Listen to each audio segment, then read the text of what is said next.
यहाँ चैन कहाँ, चलो जन्नत में आराम करो पहुंचाने के लिए। इसलिए आप हजरात को अगर शौक है तो बाद में इस मीडिया के जरिए से आप ये वीडियो प्रोग्राम हासिल करके दूसरों तक पहुंचा सकते हैं, बजाते खुद न बनाएं।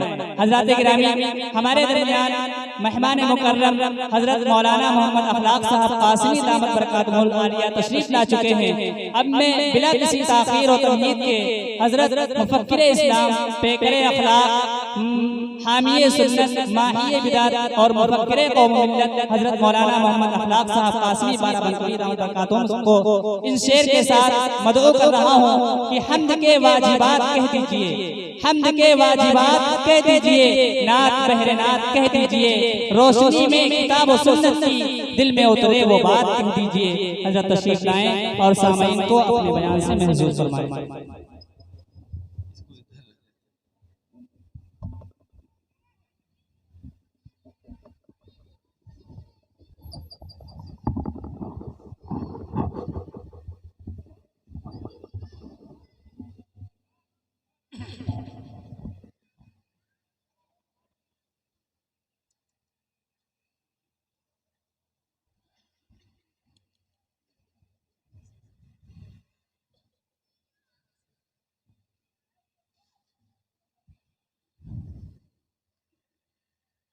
अस्सलामु अलैकुम व रहमतुल्लाहि व बरकातुहू।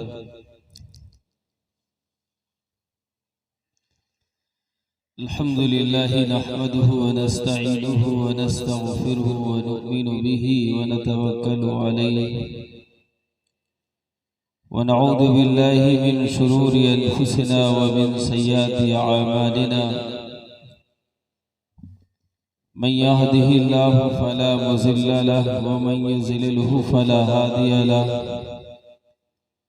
व नशहदु अन ला इलाहा इल्लल्लाह व नशहदु अन्न सय्यदना व सनदना मौलाना मुहम्मदन अब्दुहु व रसूलुहु। अम्मा बाद, फ़अऊज़ु बिल्लाहि मिनश शैतानिर रजीम। बिस्मिल्लाहिर रहमानिर रहीम। अलम यानि लिल्लज़ीना आमनू अन तख़शा क़ुलूबुहुम लिज़िक्रिल्लाह। क़ाल फ़िल क़ुरआनिल मजीद वल फ़ुरक़ानिल हमीद। अलिफ़ लाम रा। किताबुन अंज़लनाहु इलैका लितुख़रिजन नास मिनज़ ज़ुलुमाति इलन नूर।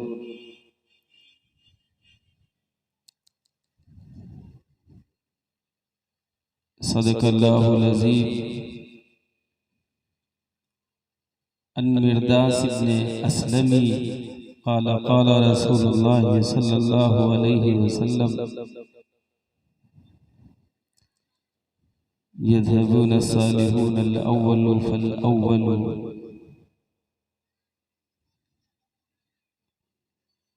व तबक़ा हुफ़ालतन कहुफ़ालतिश-शाईर अवी इतबर ला युबालिहुमुल्लाहु बालता। वक़ाल रसूलुल्लाह सल्लल्लाहु अलैहि वसल्लम ला तहक़िरन्न मिनल मअरूफ़ि शैअन फ़इन लम तजिद फ़ल्का अख़ाका बिवजहिन तल्क़। औ कमा क़ाल अलैहि सलातु वस्सलाम। मोहतरम बुजुर्गों और अजीज साथियों, स्टेज पे बैठे हुए उलमाए किराम, हुफ़ाज़ किराम और मुअज़्ज़ज़ हाज़रीन, पशे पर्दा बैठी हुई हमारी माएँ और बहनें, आज का ये खूबसूरत जलसा इस्लाह माशरा, जिसमें इस शहर की भी जो अहम शख्सियात हैं वो भी माशाअल्लाह मौजूद हैं। हज़रत क़ारी सैयदुद्दीन साहब और मौलाना तौहीद साहब जो आपके इस कस्बे के इमाम हैं। मौलाना हुज़ैफ़ा साहब बड़ी खूबसूरत नात पढ़ते हैं, अभी आप सुनेंगे उनसे। मौलाना अफसर साहब और दीगर हमारे रुफ़क़ा, जो यहाँ मौजूद हैं, बिलखुसूस ये खिदमत खल्क जो जमीयत है, ये तीसरा प्रोग्राम है। अल्लाह इनके इस इरादों को कबूल फरमाए, मज़ीद इसे तरक्की अता फरमाए और हकीकी जो लोगों की मजबूरी है, परेशानियां हैं, वो खिदमत करने की तौफीक अता फरमाए और इस शहर के सियासी पहलू के एतबार से जो एक बेहतरीन कद के हैं, वो भी आपके सामने स्टेज पे जलवा अफरोज है। मैं इन सब का शुक्रगुजार हूँ। मुफ्ती बिलाल साहब माशाल्लाह बड़ी मेहनत करते हुए 2-3 साल से इस रिवायत को बाकी रखा। बहुत ही खूब, अल्लाह उन्हें जज़ाए खैर अता फरमाए। अभी इससे पहले सिंगाही आना हुआ तो उसमें एक मौजू रह गया था 3 मार्च को, तालीम। ये इत्तफाक है कि फिर इस कमेटी के भी जो जिम्मेदार हजरात हैं, उन्होंने ये दरख्वास्त की कि तालीम पे आपको बोलना है। तो तालीम का जो ताल्लुक है और इंसान जिस बुनियाद पे अपने अशरफ और अच्छे होने का दावा करता है कि हम अल्लाह की हजारों जो मखलूक दूसरी पाई जाती है उनसे अशरफ है, अफजल है, बड़े हुए हैं, आला है, तो ये इंसान का जो दावा है, ये इंसान की जो सोच है और ये जो कहता है कि हम अशरफ हैं, अल्लाह की दूसरी मखलूकों में सबसे आला है, इसकी बुनियादी चीज क्या है? कभी कभी बेसिक चीजें हमारे जहन में आती हैं, पैदा होती हैं कि हम इसलिए अशरफ हैं कि हमारे अंदर डॉक्टर्स हैं, हमारे अंदर हुकूमत चलाने वाले लोग हैं, हमारे अंदर सियासी कद के ऊंचे लोग हैं, इसी के साथ हमारे अंदर दीगर फौजी दस्ते मौजूद हैं, हमारे अंदर दूसरी चीजें मौजूद हैं जो दूसरी मखलूकों में नहीं है। ये एक बेसिक चीज जहन में पैदा होती है, ये चीजें जहन में आती हैं। अब तालिब भाई गौर से सुनिएगा, तो क्या ये बेसिक चीजें जो हमारे जहन में पैदा हो रही हैं, क्या वाकई यही बुनियादी चीजें हैं जिनकी बुनियाद पे आप अशरफ हैं? अगर आप ये दावा करें कि हम में डॉक्टर्स हैं, ऐसे मेडिकल कॉलेज के प्रोफेसर हैं जो दूसरी मखलूकों में नहीं है, ऐसा इलाज करते हैं जो दूसरी मखलूकों में नहीं होता है, आप जब इसकी तरफ दावा करेंगे, दूसरे मखलूकों पे गौर करेंगे, कोई बताने वाला तुम्हें बताएगा, आप मुताला करेंगे, हो सकता किया भी हो। कारी तैयब साहब रहमतुल्लाह की किताब, उन्होंने लिखा है राजपुताना की एक कहानी कि मेरी वहां ससुराल मेरा जाना हुआ, वहां बंदर बहुत थे, बंदरों को मारने के लिए आटे में जहर मिलाकर रोटियां बनाई गई और वो रोटियां छत पे बिखेर दी गई कि जो बंदर आएगा वो खाएगा, खा के मर जाएगा। इस तरीके से इनकी तादाद कम हो सकती। बंदर छत पे आके देखा रोटियां पूरी छत पे बिखरी पड़ी हैं, आदत के खिलाफ देखा, मामूल के खिलाफ देखा, ये रोटियां तो बाकायदा सजा के रखी जाती थी, इनका एक महल है, बाकायदा एक जगह है जहां ये रोटियां रखी जाती थी, आज ये छत पे बिखरी पड़ी है। इसका मतलब क्या? वो चले गए 2-3 बंदर, उनके साथ थोड़ी देर में कुछ और बंदर आए, उन बंदरों ने रोटी तोड़ के नाक के पास ले जाकर रोटी वहीं छोड़ दी और सब चले गए। वो समझ गए इसमें जहर है। थोड़ी देर के बाद कुछ और बंदर उनके साथ आए और वो बंदर सारे के सारे ऑपरेटर थे। उन सबों ने बाकायदा रोटी तोड़ के अपने नाक के करीब ले जाकर सूंघा और सूंघने के बाद जो फैसला किया कि इस तरीके से ये रोटी नहीं खाई जा सकती, अगर खाओगे तो मर जाओगे, हलाक हो जाओगे। रोटी वहीं छोड़ के फिर चले गए। तकरीबन 1 घंटे के बाद अपनी पूरी फौज के साथ ये बंदर उसी छत पे आए। अब वो आकर रोटियां खाते हैं और एक हाथ में उनके ताजी शाख की शाख है जिसमें हरी हरी पत्तियां हैं। अब वो पत्ती खा रहे हैं और वो रोटी खा रहे हैं, पत्ती खा रहे हैं और रोटी खा रहे हैं, यहां तक कि सारी रोटियां साफ कर दी। अब इसे बताएं कोई इंसान को ये किस कॉलेज में मेडिकल लाइन में दाखिला लिया था बंदरों ने, जहां डॉक्टरी पढ़ के फिर यहां रोटी खाने आए थे। किसी मेडिकल कॉलेज में ऐसे गए थे जहां प्रोफेसरों के लेक्चर सुने, फिर उसके बाद प्रैक्टिस के लिए बाकायदा डॉक्टरों के साथ रहे, जो सर्जन होते हैं ऑपरेशन बाकायदा देखा हो, या मेडिसिन जो लिखते हैं उनके साथ रहे हो, देखा हो ये फुला मर्ज की दवा, फुला जहर की दवा क्या है, बाकायदा तरीक़ा तलाश कर लिया। इसी तरीके से ये तो डॉक्टरी, अब आप अगर कहीं डॉक्टर एक बुनियाद है जिसपे इंसान शर्फ है, तो जानवरों में कहीं ना कहीं इतनी डॉक्टरी मिलती है। और अगर आप दूसरा दावा करें, मैं तो एक छोटी मिसाल देता हूं कि कुछ इल्म तबई है जो हर एक चीज के अंदर, मखलूक के अंदर होता पाया जाता है। आप एक गधा, जो गधा कहा जाता है, अगर किसी अच्छे खासे इंसान को कोई गधा कह दे तो लड़ने के लिए तैयार हो जाएगा, और मारने के लिए तैयार हो जाएगा। गधा तू है, मैं नहीं। ऐसे जानवर के अंदर भी इतना इल्म होता है। अल्लाह तबारक व तआला उसके अंदर इतना इल्म देता है, वो गधा भी फैसला कर लेता है ये मेरी बिरयानी है, ये मेरा कोरमा है। जो इंसान बिरयानी और कोरमा खाता है वो मेरी बिरयानी नहीं।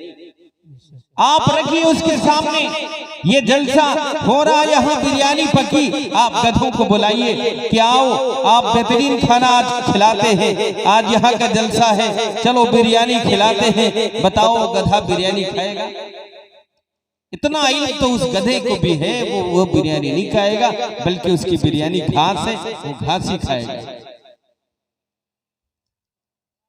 इसी तरीके से जब आप नजर दौड़ाओगे दूसरी मखलूकों के अंदर, ये चीजें धीरे धीरे आप तलाश करोगे, सारी चीजें मिलती जाएंगी जिस बुनियाद पे हम और आप जीते हैं। हम आप दावा करते हैं और ये कहते हैं कि हम तमाम मखलूकों में अशरफ हैं। अगर तुम में फौजी दस्ते हैं तो आप बतख की तरफ देखिए, कैसे तमाम रात अपने कौम की हिफाजत करती है। बाकायदा एक पैर पे बतखा खड़ा होकर अपनी कौम की हिफाजत करके, और अगर कोई खतरा लाहिक होता है या महसूस होता है, फौरन वो अलार्म देता है, 2-3 अलार्म देकर अलर्ट करता है कि तुम सब होशियार हो जाओ, अब खतरा मुमकिन है कि हम पे टूट पड़े।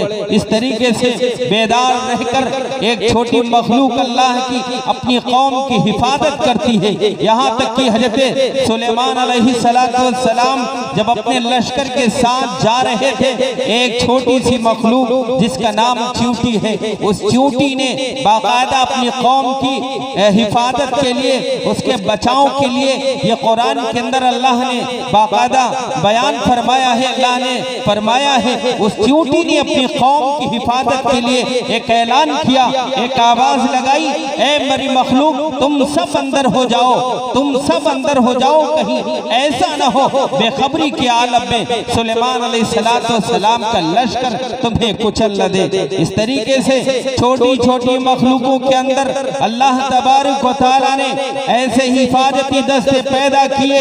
अगर कोई इंसान ये कहे हम इस बुनियाद पर अशरफ हैं, इस बुनियाद पर अल्लाह की सबसे मखलूक है, तो ये गलत है, ये नहीं हो सकता। दूसरी मखलूकों के अंदर भी जो चीजें पाई जाती हैं वो तुम में भी पाई जाती है। कम और ज्यादा होना ये तो इंसानों के अंदर भी आपने देखा होगा, कोई कम इल्म रखता है, कोई ज्यादा इल्म रखता है, कोई ऐसा है जो पैसे देने का सही हिसाब नहीं कर पाता, एक ऐसा है जो बाकायदा काउंटिंग के लिए एक बाकायदा ओहदा मुतय्यन है और वो काउंसलर होता है, बाकायदा उसके काउंटिंग में कोई फर्क नहीं आता। दूसरी तरफ एक ऐसा शख्स है जो कभी 100 रुपए की बात आए उसमें भी उसमें गलती हो जाती है, घटा हो जाता है। और इसी तरीके से अगर आप एक आखिरी दावा ये करें, हम में ऐसे सियासीदान लोग हैं, ऐसे लोग हैं जो अल्हम्दुलिल्लाह हुकूमत को चलाने वाले हैं, इंसानी निजाम को बेहतरीन तरीके से अंजाम तक पहुंचाने वाले हैं, तो ये भी सुन लो, तुम्हारे अंदर अगर कोई खता कर दे, हमारे अंदर अगर कोई गलती कर दे और वो गलती ले जाकर हम प्रशासनिक तौर पर अदालतों में पेश करें, उन अदालतों के अंदर अगर तुम्हारा कोई सही वकील नहीं है, तुम्हारे जुर्म की तर्जमानी सही करने वाला नहीं है, तुम्हें इंसाफ नहीं दिला सकता, वहां जाकर ऐसे चोर दरवाजे हैं जहां से तुम बाइज्जत बरी होते हुए तुमने देखा होगा। मैं सिर्फ ये कहता हूं, आप देखिए अल्लाह की एक छोटी मखलूक जिसको मधुमक्खी कहते हैं, मधुमक्खी के अंदर देखिए कैसे इस शराइक की चीजें नहीं आ पाएंगे। वहां अगर कोई मधुमक्खी इस नाहक चीज पर इश्तराक करती है, वहां उसे मार दिया जाता है,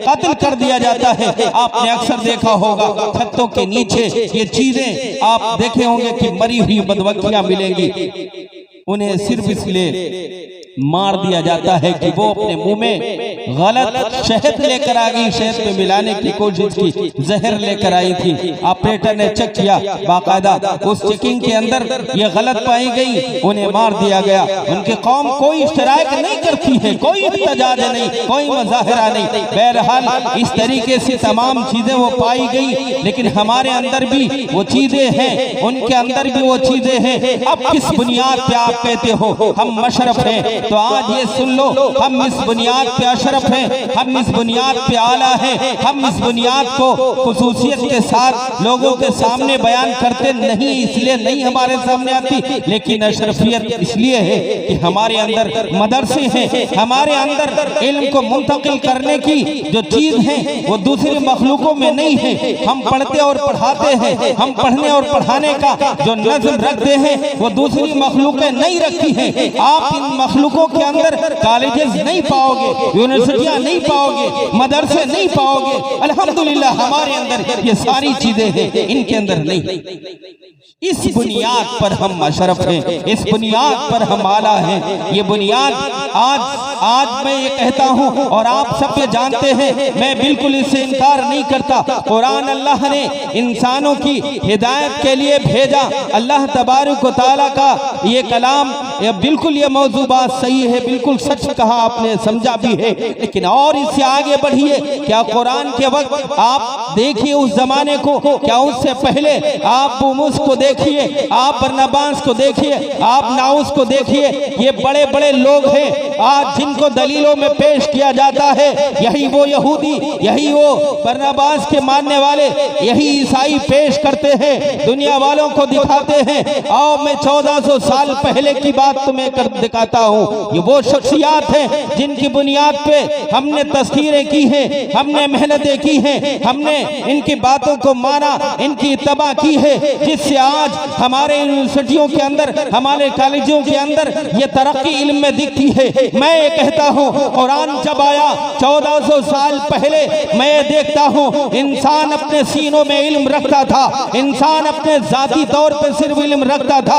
आप क्रिश्चियन के यहाँ जाइए, देखिए एक पोप होता है जिसका इल्म महदूद है, वो अपने शागिर्द ही को अपना इल्म देकर जाता है, दूसरे को नहीं बताता है। यहूदियों के अंदर कोई खास ऐसी चीज नहीं है, बस थोड़ी सी चीजें हैं, गुमराह कुन जो इनकी खुद की है वो थोड़े लोगों को बताते हैं, बाकी और दूसरे लोगों की नहीं बताते हैं। और इसी तरीके से हमारे इस मुल्क के लोग जो हैं, हमारे इस मुल्क के अंदर भी यही चीजें थी। सीने से एक सीने दूसरे सीने में मुंतकिल हुआ जाया करती थी, एक सीने से दूसरे सीने में ये दाखिल कर दिया करते थे। तीसरा सीना, तीसरा दिमाग नहीं जानता था ये क्या मुंतकिल कर रहा है। एक खास लोग थे जो कौमों के जिम्मेदार थे, कौमों के जिम्मेदारों के सिवा कोई दूसरा इसका इल्म नहीं रखता था। अल्हम्दुलिल्लाह कुरान आया, कुरान ने ऐलान किया, आज हम सब देखते हैं अल्लाह ने हवा और पानी की तरह इस इल्म को आम किया और मेरे आका ने दुआएं भी मांगी और यूं कहा ज्यादा इल्म की दुआ मांगो, मांगने का बाकायदा तरीका भी अल्लाह तबारक व तआला ने आप सल्लल्लाहु अलैहि वसल्लम ने बताया और अल्हम्दुलिल्लाह इस पे मेहनत हुई। हवा और पानी की तरह आज इल्म बहुत आम है। आप अपने यहाँ बस्ती के अंदर देखिए कितने हाफिज हैं, कितने आलिम हैं। लॉकडाउन के बाद जो दस्तारबंदी का मामला चला है, इतनी तेजी से चला कि शायद 3 साल में अपने मामूल पे अगर ये मदरसे चलते तो शायद इतनी दस्तारबंदी न होती। रात में मौका जब नहीं मिलता है, हजरत मौलाना आसिम इकबाल जैसे लोग नहीं मिलते हैं तो दिन में दस्तारबंदियां हो रही। हजरत दिन का कोई वक्त दे दीजिए, दिन में ही बांध देंगे। अल्हम्दुलिल्लाह अल्लाह का एहसान है, ऐसे लोग बाकायदा कर रहे मेहनत आपके दरमियान में। ये मौलवी और ये हुफ़ाज़ बहरहाल पढ़ के निकल रहे हैं। मैं अर्ज़ ये कर रहा हूँ, कुरान ने जब कहा इससे पहले भी लोग थे और इससे पहले आज भी जब साइंस ये बात कहती है, कुरान एक तरफ ऐलान करता है, साइंस दूसरी तरफ ऐलान करता है। कुरान के मानने वाले आदम अलैहिस्सलाम को इंसान बताते हैं, ये नहीं कहते धीरे धीरे इंसान ने तरक्की की। साइंस वाले कहते धीरे धीरे तरक्की की है और यूं एक तरफ कहकर गलती पे आ जाते हैं कि तमाम चीजों ने तरक्की की। तमाम चीजें फिर आगे क्यों नहीं बढ़ी? कौवा आगे क्यों नहीं बढ़ा? ये दीगर जो परिंदे चरिंदे हैं ये क्यों आगे नहीं बढ़े? इंसान ही क्यों तरक्की करता रहा? इंसान ही क्यों इस हाल पे आ गया? ये दूसरी मखलूकें भी तरक्की करके और आगे बढ़ जाती, ये इंसान ही क्यों आगे बढ़ा? बहरहाल कुरान के मानने वालों ने बाकायदा ऐलान किया और आज भी ऐलान हम कर रहे हैं। और कुरान के मानने वाले, कुरान को पढ़ने और पढ़ाने वाले आपके दरमियान हमेशा ये ऐलान करते रहेंगे। दुनिया तुम्हें बताएगी, हमारी शाना बशाना चलोगे, आगे तुम्हें तरक्की मिलेगी। जमाना तेज चल रहा है, इसके साथ चलो, लेकिन हमारे उलमा बताएंगे तुम्हारी तरक्की पीछे की तरफ जाओगे।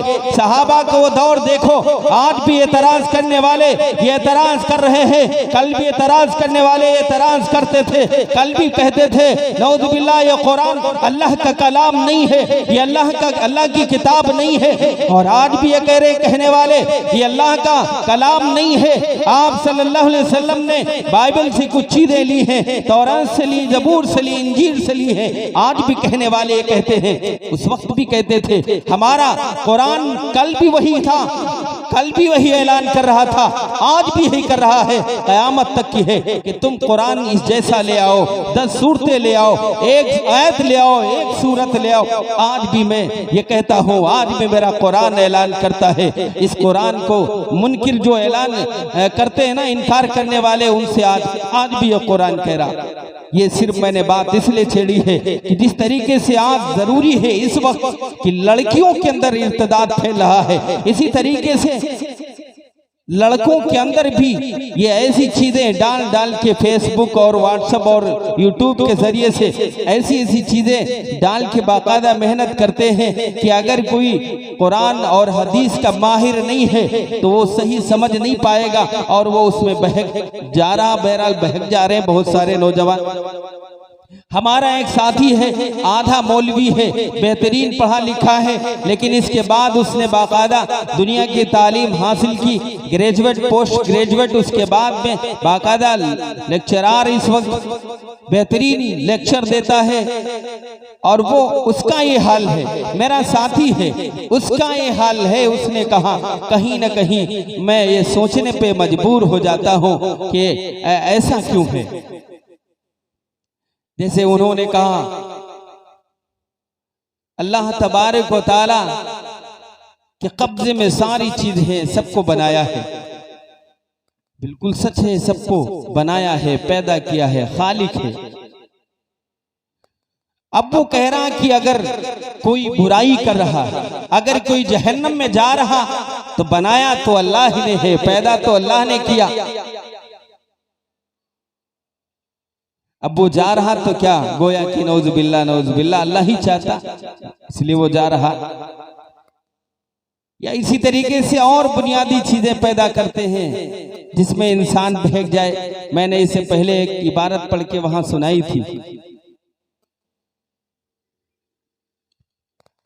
अब आप बताइए, इसका ये दावा और ये बातें कुछ और इस तरीके की इस वक्त नहीं है। हमारे हजरत आ गए हैं और भी बहुत से बयान हैं, आपको जो सुनना है मैं इशारा सिर्फ करता हूं। अब यहाँ ये बात आती है कि जो नए लड़के हैं, जो मौलवियों को, हाफिज को, कारियों को इतना मकाम नहीं देते, जानते ही नहीं मकाम इनका क्या है, ना वो देना चाहते हैं, ना उनकी बात उन्हें अच्छी लगती है। आपने देखा होगा अक्सर जलसों में हमारे अब्दुल कय्यूम भाई आए, शुक्रिया, लेकिन बहुत ऐसे बड़े बड़े शहरों में जो ना तो उनके पास इतना वक्त है कि वो किसी दरसगाह के अंदर जाए, किसी मदरसे में जाए, किसी बुजुर्ग से, बड़े आलिम से राब्ता करें, और ना तो किसी जलसों में, ना तो किसी और दीनी मजलिसों में जाने के लिए उन्हें फुर्सत है। बस उनकी तिजारत है, अपना काम, अपनी मशगूली, अपनी अलग दुनिया है। क्या जरूरत उन्हें जाने की, अल्लाह ने सब कुछ दिया है। उनके लड़के बिलखुसूस जब पढ़ के फारिग होकर आते हैं दुनियावी तालीम और डिग्री लेकर, तो एक जुबान जिसपे उन्हें बड़ा अबूर होता है, अंग्रेजी या और इसी तरीके से दूसरे स्कॉलर्स मजहब के जो अरबी बोलते हैं, हमारी कौम सीधी सादी बहरहाल ये बेवकूफ बन जाती है। आप उस जबान में मुकाबले के लिए उस जबान को सीखने के मैदानों को अपनाइए, तुम्हें मुकाबला करना है। अगर कोई अंग्रेजी बोलने लगे तो हम परेशान हो जाते हैं और ये सोचते हैं ये जो कह रहा बिल्कुल सच कह रहा है, इसमें कोई दो राय नहीं, बिल्कुल कोई गुंजाइश ही नहीं, पूरा मजबूत यकीन हो जाता। अगर कोई दूसरे मजहब का स्कॉलर्स हमारे सामने कोई बात रखे, अरबी के चंद लफ्ज पढ़ दे, तो महसूस ये करती हमारी कौम कि ये अरबी को भी बहुत जानता है। बहुत से स्कॉलर्स ने बताया मुसलमानों के अंदर कौम को गुमराह करने के लिए, रास्ते से भटकाने के लिए बाकायदा ये दावा किया कि बताओ कौन था जिसने हज़रत अली को शहीद किया, कौन था जिसने हज़रत हुसैन को शहीद किया, कौन था। यही वो ताकतें थी क्या उस वक्त। अब परेशान है मुसलमान, हम ये कहते हैं तुम भी ये कहो, हाँ वही ताकतें थी जो आज हैं। वहां उस वक्त भी अपने मुनाफिक अमल से, दिफाक के अमल से, मुनाफिकाना रवैये से उस वक्त भी हद से पेश आए, और आज भी जहां ऐसा होता है पेश आते हैं। हमारे दरमियान में घुसकर, हमारे बीच में रहकर ऐसी ऐसी बातें पैदा करते हैं, आप अंदाजा नहीं लगा सकते। अरबी ऐसी इबारत पढ़ते हैं, कहीं से आपको अंदाजा नहीं होगा मौलवी नहीं है, आपको अंदाजा नहीं होगा कि हमारे मजहब हमारे धर्म के नहीं है, लेकिन हकीकत यह है कि वो हमारे मजहब और हमारे धर्म के नहीं। मैं ये कह रहा था कि अल्लाह ताला पे ये बात रखते हैं, अल्लाह अगर चाहता ऐसा करता। बताओ, अल्लाह ने 99 सिफतों का ऐलान किया, मैं आदिल हूँ, इंसाफ करने वाला हूँ, मैं खालिक हूँ, मैं राज़िक हूँ, मैं नासिर हूँ, मैं मालिक हूँ। ये तमाम सिफतें अल्लाह ने गिनाई। और अगर कोई इंसान जुर्म न करता, गुनाह न करता, बताओ अल्लाह तबारक व तआला इंसाफ किस पे करता, जब कोई खताकार ही नहीं, जब कोई ऐसी मखलूक पैदा ही नहीं हुई। अगर पैदा फरिश्तों की बात की जाए, फरिश्तों को अल्लाह ने पैदा कर दिया था जो तमाम चीजों से बरी, कुछ नहीं करते थे, सिर्फ अल्लाह की इबादत करना, सिर्फ गुनाह करना। जैसा कि तुम कहते हो, अगर अल्लाह तबारक व तआला को आदिल की सिफत जाहिर न करनी होती तो फरिश्ते काफी थे। कोई बुराई नहीं करता, कोई बुराई नहीं होती। इंसानों को पैदा किया कि इंसाफ का मामला हो, वहां अल्लाह ताला इंसाफ करे कि तुमने, यहाँ तो अल्लाह ने अख्तियार दिया। बहरहाल ये बेसिक चीजें हैं जिनके बारे में बहकाया जा रहा, बाकायदा गुमराह किया जाता है। मैं सिर्फ ये कहता हूँ, जब भी तुमसे ये दुनिया के लोग कहें और ये बताएं और ये बात रखें तुम्हारे बीच में, तुम कहो अगर तुम्हारा वाकई ये दावा है कि दुनिया आज बहुत तरक्की कर गई है तो 1400 साल पहले नहीं किया था। वो चीजें जो आज हमारे सामने दिखती हैं, ये बड़ी बड़ी चीजें जो कुदरत की हैं, इन तमाम फितरी चीजों पर तुम्हारी हिम्मत नहीं थी कि तुम तस्खीर करो, इस पे अपना पैर रखो। आज तुम चांद पे जाते हो, कल इसी चांद की तुम इबादत करते थे, कल यही चांद तुम्हारा माबूद था, कल यही चांद तुम्हारी तमाम परेशानियों को दूर करने वाला था।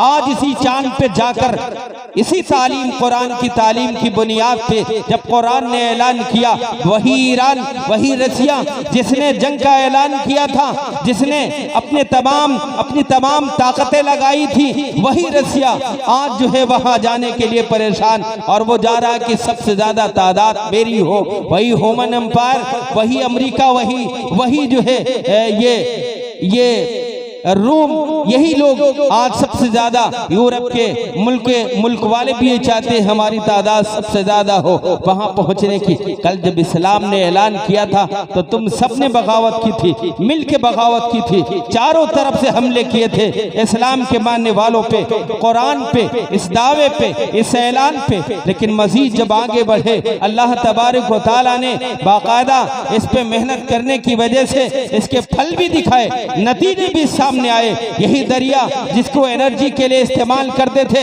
यही दरियाओं के ऊपर जब लोगों ने तस्खीर किया, बाकायदा लाइटें बनाई, सोलर लाइटें बनाई और दीगर चीजें बनाई। इसी तरीके से कुदरत की बड़ी बड़ी चीजें इंसान ने जब इस पे बाकायदा अपना कदम जमाया, मेहनत की, तस्खीर किया, रिसर्च किया, आगे बढ़ा और आगे इतना ज्यादा बढ़ा कि आज ये माइक, ये मोबाइल, ये इलेक्ट्रॉनिक की दुनिया और ये और मजीद तरक्की, उड़ने की, चलने की, खाने के, पीने की बहुत दूर इंसान निकल गया।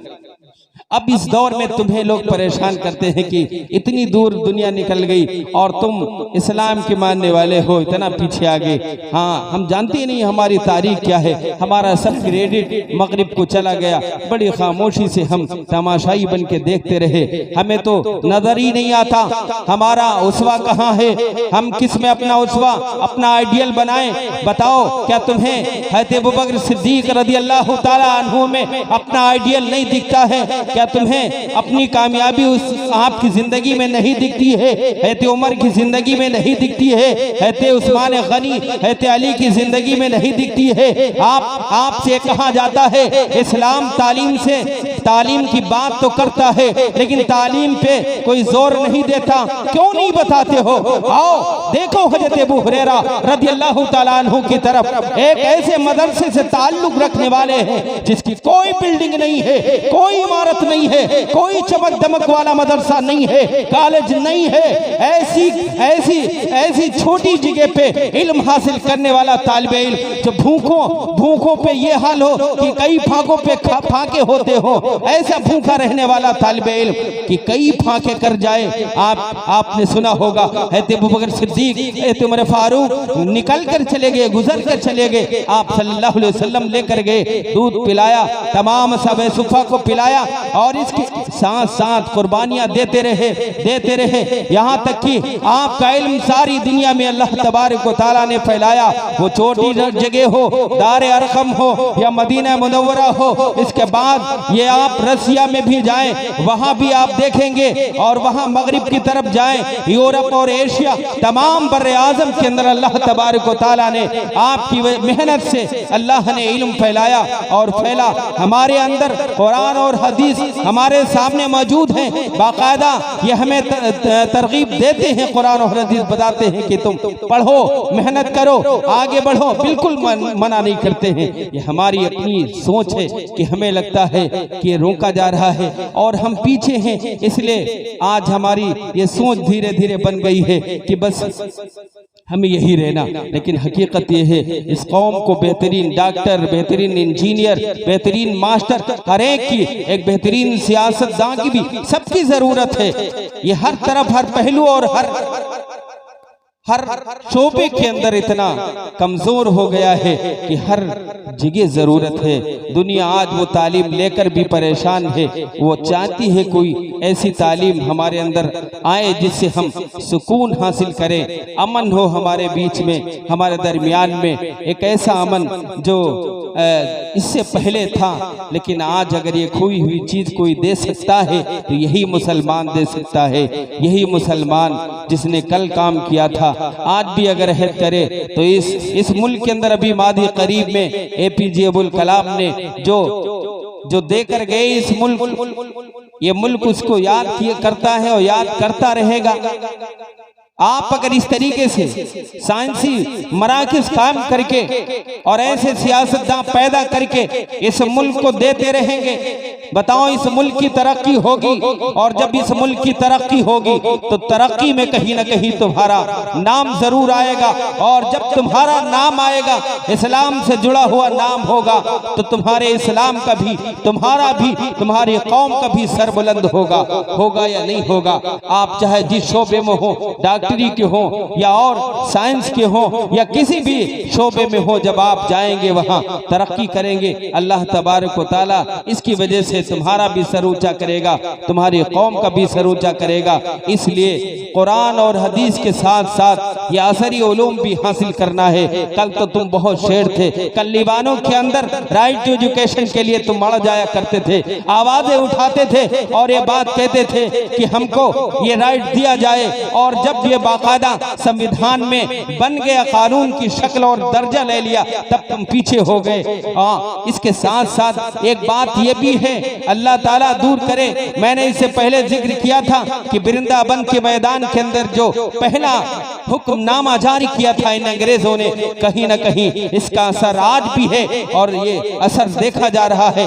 अब इस असर को तोड़िए, खत्म करिए इसी असर को, अपनी बेहसी को अपने अंदर से निकालिए, आइए एजुकेशन के अंदर। ये मैदान तुम्हारा इंतजार कर रहे हैं। कभी बरनाबास के अंदर ये फैसला लिया गया था, आप उसी पे चलते रहोगे, कहां तक चलोगे। आओ इस नई एजुकेशन की जो राइट तुम्हें मिला है, इसके तहत अपने आप को भी कॉलेजेस बनाएंगे। हमारे जो कौम के बड़े लोग हैं ये सोचें, ये कॉलेजेस ऐसे बनाए जहां इस्लामी तरीका हो, हमारे कौम के बच्चे उसमें जाए। उलमा, हुफ्फाज और कुर्रा अल्हम्दुलिल्लाह मेहनत कर रहे हैं, खूब कर रहे हैं। गांव में एक मदरसा था, 2-3 मदरसे हो गए। अल्लाह के कलाम को मजीद पढ़ा और पढ़ाया जाता है, हदीस को मजीद पढ़ा और पढ़ाया जाता है, लेकिन इसके साथ साथ इस्लामी तरीके से, इस्लामी तालीम के साथ, इस्लामी तहजीब के साथ अगर ये दुनियावी तालीम दी जाए तो क्या ही अच्छी बात है, बहुत अच्छी बात है अगर ऐसा किया जाए। बहरहाल इसके साथ मैंने आपके सामने कुरान की एक आयत तिलावत की। अल्लाह तबारक व तआला ने इस आयत के अंदर फरमाया कि हमने ऐसी किताब तुम्हारी तरफ नाजिल की, ऐसी किताब जो इंसान को जुल्मत से निकाल कर, अंधियारे से निकाल कर, दलदल से निकाल कर एक ऐसे मैदान की तरफ, एक ऐसी रोशनी की तरफ लाता है जिसकी जरूरत होती इंसान को है इस वक्त भी। ऐसा नहीं कि उस वक्त के लोगों को, या कयामत तक के लोगों के लिए है ऐलान कि तुम अगर जो गुमराही से, अंधियारे से, जुल्मत से निकलना चाहते हो तो कुरान ही की तरफ तुम्हें आना होगा। ये कुरान जिसने कल भी लोगों की रहनुमाई की थी, लोगों की रहबरी की थी, आज भी ये कुरान तुम्हारी रहनुमाई के लिए, कल कयामत तक के तुम्हारे लिए, तुम्हारी नस्ल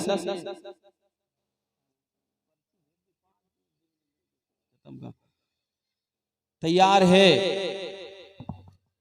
तो आप सब अहद करो कि इंशाअल्लाह हम इस कुरान ही पे अमल करके और अपना ईमान, यकीन बुनियादी तौर पे, बेसिक तौर पे मजबूत करके फिर इंशाअल्लाह असरी उलूम भी हासिल करेंगे। और जो ज़माना चाहता है उस इल्म के साथ हम तरक्की करके इस मुल्क की भी तरक्की करेंगे, इस देश की भी, और अपने लोगों को भी, अपनी कौम के लोगों को भी ये बताएंगे, समझाएंगे, इस तरफ लाएंगे। आप अगर ये नेक इरादा लेकर यहाँ से उठेंगे, मुमकिन है कि माशरे की इस्लाह का ये तरीक़ा भी कुछ काम आए, माशरे की इस्लाह में ये तरीक़ा भी कोई किरदार अदा करे। इसके साथ मैंने एक हदीस पढ़ी थी कि आहिस्ता आहिस्ता अल्लाह वाले जा रहे हैं, इस दुनिया से रुखसत हो जाएंगे, उठ जाएंगे। और अभी मादी करीब में लॉकडाउन में ऐसी शख्सियात गई जिनका रहना हकीकत में बहुत ज़रूरी था हम जैसे लोगों के लिए, लेकिन अल्लाह को जो मंजूर होता बेहतर है। बहरहाल अल्लाह ने उन शख्सियात को अपने पास बुला लिया। इसके बाद बहरहाल धीरे धीरे और ये अगर दो मामला चलता रहा, नेक लोग उठते गए और अगर वो दौर आया कि इंसान के अंदर ऐसे खोखले बचे भूसी के मानिंद, तो अल्लाह तबारक व तआला ऐसे लोगों की कोई परवाह नहीं करता, नहीं करेगा। तो बहरहाल इससे पहले कि कोई ऐसा दौर आए, अपने अंदर वो चीज़ें पैदा करके अपने आप को मजबूत करिए। अल्लाह ताला हम सबको कहने सुनने से ज़्यादा अमल करने की तौफीक अता फरमाए। व आखिर दावाना अनिल हम्दुलिल्लाहि रब्बिल आलमीन।